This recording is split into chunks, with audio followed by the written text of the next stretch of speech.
여러분 안녕하세요. 송재우의 MLB 전당. 시대를 대표했던 최고의 컨택 히터. 오늘 12번째 순서고 마지막 순서입니다. 마지막의 주인공은 누굴까요? 여러분도 너무 잘 아시는 데릭 지터를 선정을 해봤습니다. 95년부터 2014년까지 20년 동안 양키스에서만 뛰었고 유격수로 데뷔해서 유격수로 은퇴를 한 선수죠. 통산 2,747경기에 출장을 해서요. 통산 타율이 3할 1푼입니다. 여러분 현대야구에서 20년 뛰고 3할의 타율 유지하는 것도 쉽지 않거든요. 3할 1푼 그리고 3할 7푼 7리의 출루율 4할 4푼의 장타율을 보여줬고요. 통산 1923득점을 기록하면서 거의 리그 평균, 시즌단 평균이 거의 100득점에 가까웠죠. 타점은 1311타점, 안타도 3465개나 쳤습니다. 통산 도루도 358개, 그리고 홈런도 260개를 기록한 대선수죠. 데뷔할 때부터 신인왕으로 화려하게 데뷔했고요. 14번의 올스타, 5번의 골드글러브, 4번의 실버슬러거, 그리고 최다 안타왕 2번, 3할 이상 기록한 게 모두 12번에 달합니다. 뉴욕에서 그렇게 멀지 않은 뉴저지 출신이에요. 뉴저지 출신이고, 아버님은 이제 박사 학위를 갖고 있는 학대 전문 상담을 주로 하시는 그런 심리학 박사분이었고요. 어머님은 회계사셨어요. 이 두 분이 부모님이 만나게 된 게 아버님이 이제 군대를 자원해서 독일 파병을 가게 됐는데 거기서 어머님을 만나게 됐다고 해요. 그런데 재밌는 거는 여기서 야구의 핏줄은 아무도 아버지 쪽을 받은 것 같은 게 아버지가 대학 시절까지 야구를 했었고 아버지의 포지션도 유격수였다고 합니다. 이게 되게 재밌는 게 이 부모님이 되게 좀 독립적이면서도 약간 특이하게 키웠다 그러는데 어린 시절부터 부모님하고 계약서를 썼대요. 이게 어떤 계약서냐면은 해도 되는 행동과 해서는 안 되는 행동 이런 거에 대해서 서로 의견을 나누고 또 부모님이 일방적으로 너 이거 시키는 대로가 아니라 데릭 지터 선수랑 얘기를 해서 계약서를 작성해서 매년 계약서를 고쳐나가면서 이렇게 했다고 그래요. 그래서 그런지 모르겠는데 나중에 지터 선수가 되게 바른 선수로 많이 알려져 있지 않습니까? 그리고 또 어머님의 또 독특한 교육 방식은 뭐냐면 can't, cannot, 할 수 없어란 말을 못 쓰게 했대요. 그러니까 나 못해요란 말을 하지 말라 그랬던 거죠. 그러니까 해봐라 하는 거고 난 할 수 없어라는 얘기는 하지 말아라. 이런 부모님의 교육이 저는 나중에 이 데릭 지터 선수가 성인이 돼서도 상당히 그 삶에 많은 영향을 미치지 않았나 생각이 됩니다. 데릭 지터 선수는 5살 때 리틀 야구부터 시작을 했어요. 방학 때는 할아버지가 뉴욕시에 살았대요. 그 뉴욕시에 등장을 하면 당연히 야구를 좋아하니까 이 조부모가 어린 데릭을 데리고 양키 스타디움에 많이 가서 그때 제일 좋아하던 선수가 데이빗 윈필드 선수, 양키스의 거포고 여러분 메이저리그 역사상 처음으로 10년 계약을 한 선수가 이 데이빗 윈필드 선수거든요. 윈필드 선수를 상당히 좋아했었다고 합니다. 근데 이제 어쨌든 싹수가 좀 달랐던 게 고등학교 때 이미 USA 투데이가 선정하는 올해의 고교 선수에 선정이 될 정도로 아주 탁월한 그런 기량을 발휘했기 때문에 졸업할 당시에는 미시간 대학에서 야구 장학생으로 오란 제안했지만은 안 가게 된 거죠. 거절을 한 거죠. 그 이유가 92년도에 휴스턴 애스트로스가 우리가 1라운드에 너를 지명을 할 거야라고 이미 의사를 밝혔대요. 근데 데릭 지터 측에서 그러면 계약금 $100만 이상을 달라고 했는데 재밌는 건 뭐냐면은 그래? 그러면 너랑 계약 안 할 거야 라고 다른 선수를 계약을 했어요. 그 다른 선수가 누구냐? 지금 LA 엔젤스의 감독인 필 네빈입니다. 근데 웃긴 게 뭔지 아세요? 네빈 선수에게 준 계약금이 $70만 어떻게 보면 지금 물론 필 네빈 선수도 나중에 거포로서 메이저리그에서 꽤 이름을 날렸습니다만은 지터만큼의 스타성을 보여주거나 오래 뛴 건 아니었거든요. 그래서 물론 $30만 게 큰 돈이긴 한데 휴스턴의 선택이 그때 과연 옳았을까라는 그 후담이 계속 나왔던 거죠. 자, 그러면서 양키스가 1라운드 6번 지명으로 이 선수를 계약을 하게 됩니다. 그 앞에 지명된 5명의 선수가 폴 슈이, BJ 월라스, 제프리 해먼즈, 체드 모툴라, 닉 그로치라는 선수 5명을 제외했는데 다 앞서 지명했던 5명의 선수가 아마 여기서 이름도 못 들어봤는데 이런 선수 꽤 있을 거예요.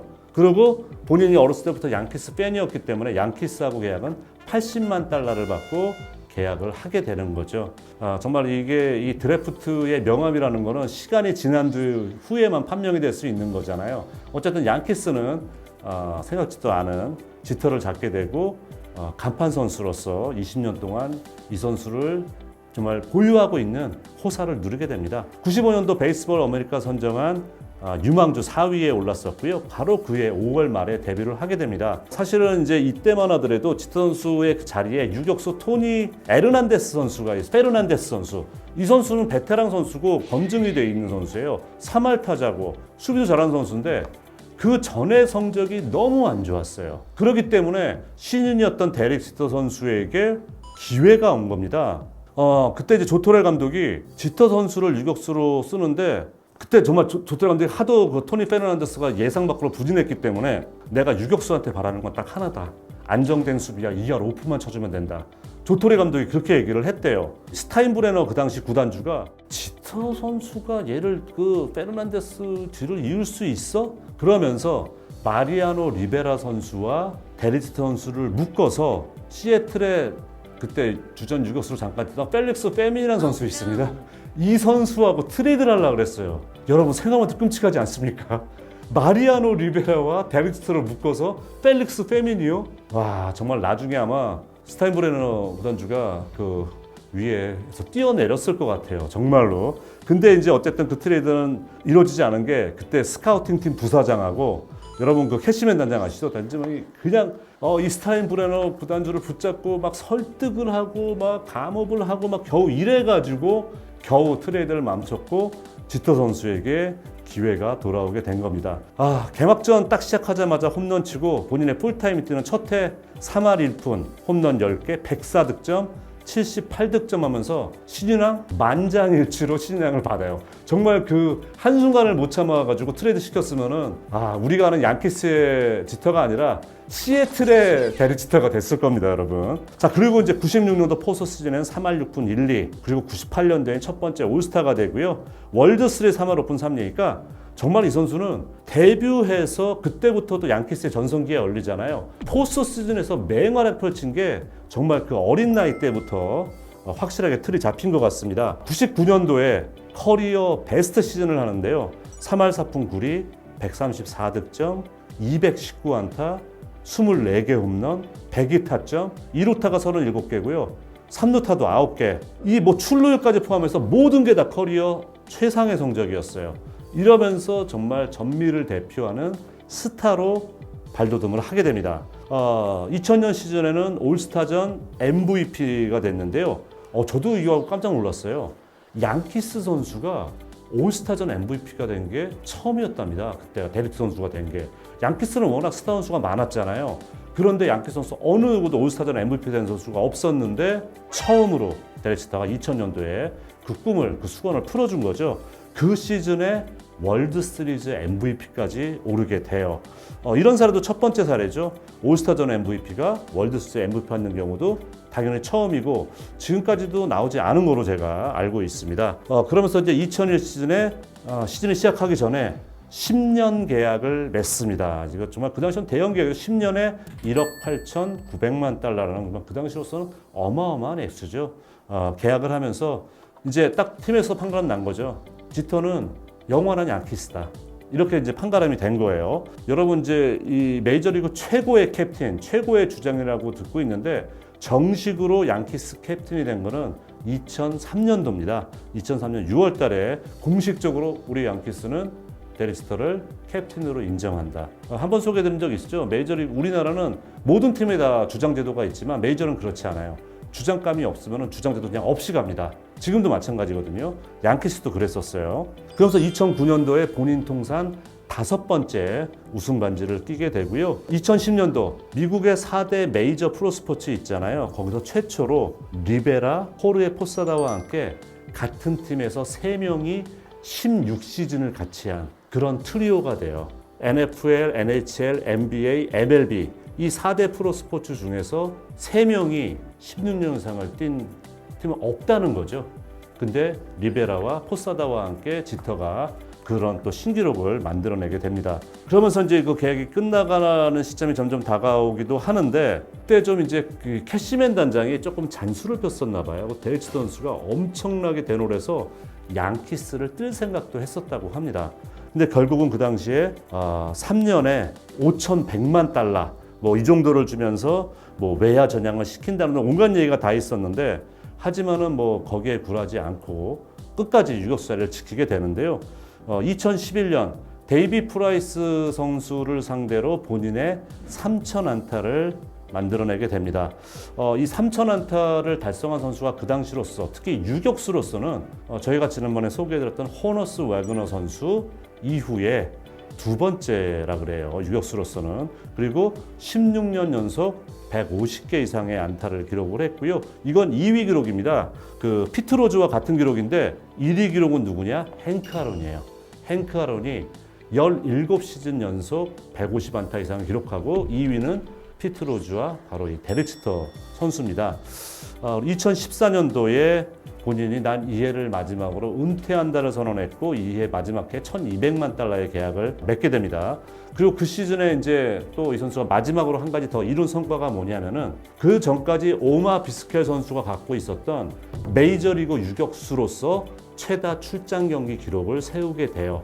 사실 이 선수가 나이가 30 넘어가면서 수비에 대해서 많은 논란의 여지가 있었습니다. 그럼에도 불구하고 여러분 아시잖아요. 에이라드, 알렉스 로드리게스 선수를 영입을 했을 때도 조토리 감독이 로드리게스에게 너는 우리의 3루수야. 우리의 유격수는 지터야.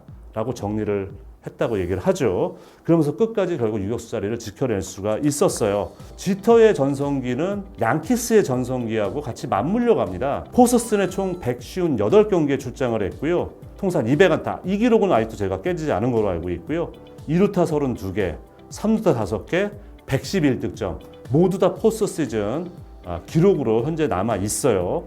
그리고 여러분 아시다시피 사실 이 사람이 과연 은퇴한 다음에 어떤 행보를 가질지 많은 관심을 모았었는데 의외로 나타난 게 마이애미 말린스의 주주 중에 한 명, 구단주 중에 한 명이 됐었죠. 그러다가 이제 올 시즌 팀의 방향과 본인이 맞지 않다고 생각하고 구단주, 그러니까 공동 구단주 자리 물러나고 저도 깜짝 놀랐는데 마이애미 말린스의 이 주식을 무려 4%를 갖고 있었더라고요. 4% 꽤 높습니다. 그 액수로 환정하면 그 4%까지 전부 다 정리를 하고 지금 양키스의 고문 그리고 방송 활동을 하고 있는데요.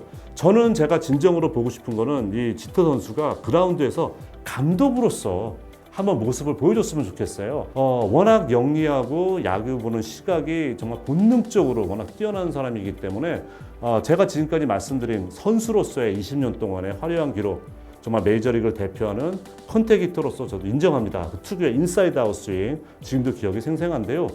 그 이후에 지도자로서의 생활을 아직 보지 못했기 때문에 저는 지터가 모르겠습니다. 그 꿈이 이루어질지는 그건 뭐 지켜볼 문제인 것 같고요. 어쨌든 저희가 12명에 걸쳐서 메이저리그 시대별로 그 시대를 대표하는 최고의 컨택 히터를 소개해 드렸습니다. 그 외에도 정말 말씀드리고 싶은 선수가 여럿이 있습니다만 아까 말씀드린 것처럼 이거는 제 개인적인 의견이기도 하지만 제가 미국의 여러 사이트, 전문가들 이런 걸 다 통합을 해서 나름대로 출연한 거거든요. 여러분 메이저리그 좋아하시는 분들 역사를 이해하시는데 조금이라도 도움이 됐기를 바라보면서 제가 또 다음 편에는 조금 더 새롭고 흥미로운 얘기로 돌아오도록 하겠습니다. 3할 한 2푼 이상 치는 타자가 더 좋으신지 아니면 뭐 홈런을 1년에 한 30개 이상씩 때리는 타자가 더 좋은지. 그건 내가 그냥 개인적으로 그냥 그 팀이 어디에 따라 달라. 왜냐면 저희가 이제 보통 타자 하면은 그래도 홈런 타자지 이렇게 생각하시는 분들이 많잖아요. 나는 그거 얘기 못 하겠어 솔직히. 왜냐면은 아까 얘기한 것처럼 예전에 뭐 토니 에긴이나 이런 선수들 보고 있으면은 매덕스 던지는 거 보면 너무 재밌다고 말했었잖아. 그런 거 똑같아. 그래서 어쩌면 저렇게 칠 수 있을까라는 생각이 들거든. 그래서 현대야구 사실 그런 야구가 더 드물기 때문에 물론 홈런이 더 매력적이지. 매력적인 건 알면에도 불구하고 진짜 난 어느 쪽이 더 그거라고는 얘기 못 하겠어. 진짜. 그들만의 매력이 너무 뚜렷해.